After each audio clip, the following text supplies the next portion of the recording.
But sometimes your destiny does not happen even though you think you're stepping up into it. When you try for the first time to do what you've been called to do and nobody cares, that's this point right here.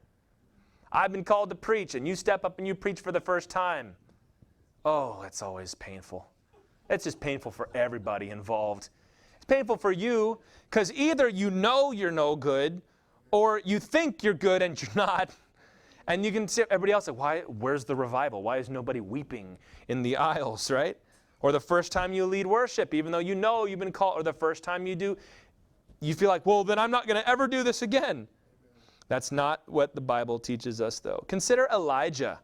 Elijah, God had called him to speak out against Ahab and Jezebel. And he prepares him in the desert for 3 years. Elijah had to go to the desert twice, actually. And he comes back, and there's this great showdown between him and the prophets of Baal. Fire comes down from heaven. The rains fall. And Jezebel sends out an order for his execution. And so what does Elijah do? He runs and he cries, says, God, why don't you just kill me now? I did everything you said, but nothing changed. What about Paul? We just talked about Paul. He says, God's called me to be an apostle. He had. But the first 2 times he preached, they tried to kill him, and he had to run home. Paul had to go back and live in his parents' basement for a while, back in Tarsus. Even Jesus was rejected in Nazareth. He's been preaching everywhere, and he loves him. Everybody loves him. He comes home, and you just picture this. You live in a small town, rough part of, can anything good come out of Nazareth, they said. Rough part of town. He's been a hard-working construction worker. You hadn't seen him in a while. Now he comes back, and he's got a little entourage. Jesus, as you would perceive it, struts into the synagogue with a bunch of people calling him rabbi. They're like, Jesus is no rabbi. Jesus made my table. Jesus hung my door on my house. And then Jesus stands up and begins to preach like he always does, saying things like, you have heard it said, but I say unto you. And people start to say, this is Jesus, right?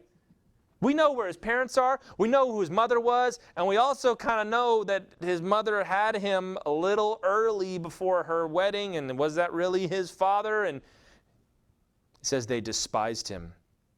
And Jesus in Mark 6:4 said, a prophet is not without honor except in his hometown and among his relatives and in his own household.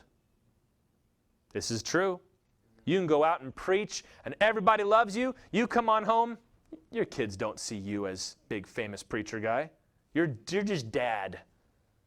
You're just dad. Your mama, you're always going to be your mama's baby. Doesn't matter how famous you get. It's like, Mom, you're embarrassing me.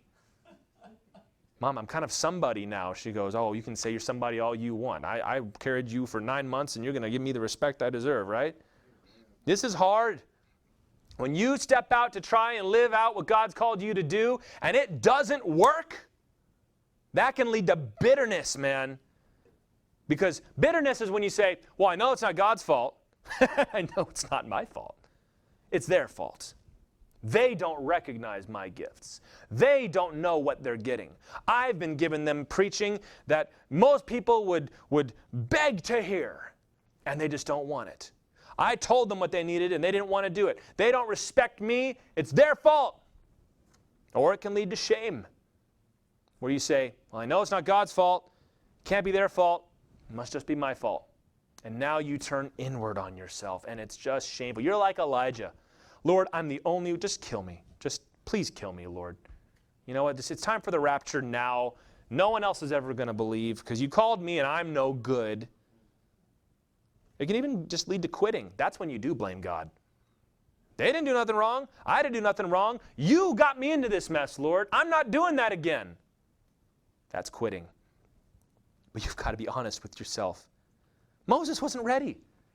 He was trying to solve the Egyptian problem like an Egyptian.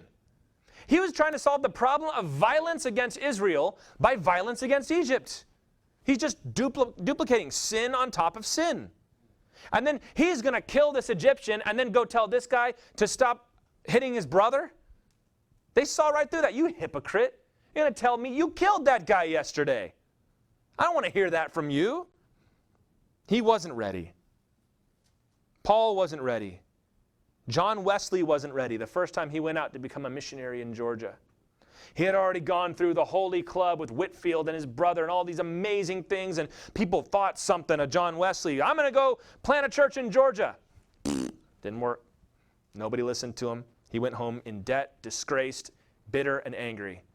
And it was on the way back that he says, that's when I really began to meet the Lord for the first time. That was his wilderness, that ship ride home. And many others who've had those initial failures. If you've ever flamed out in spectacular fashion when you've tried to do what God has called you to do, you need to consider the fact that maybe you were the one who jumped the gun or tried to do things in your own strength as opposed to the Lord's.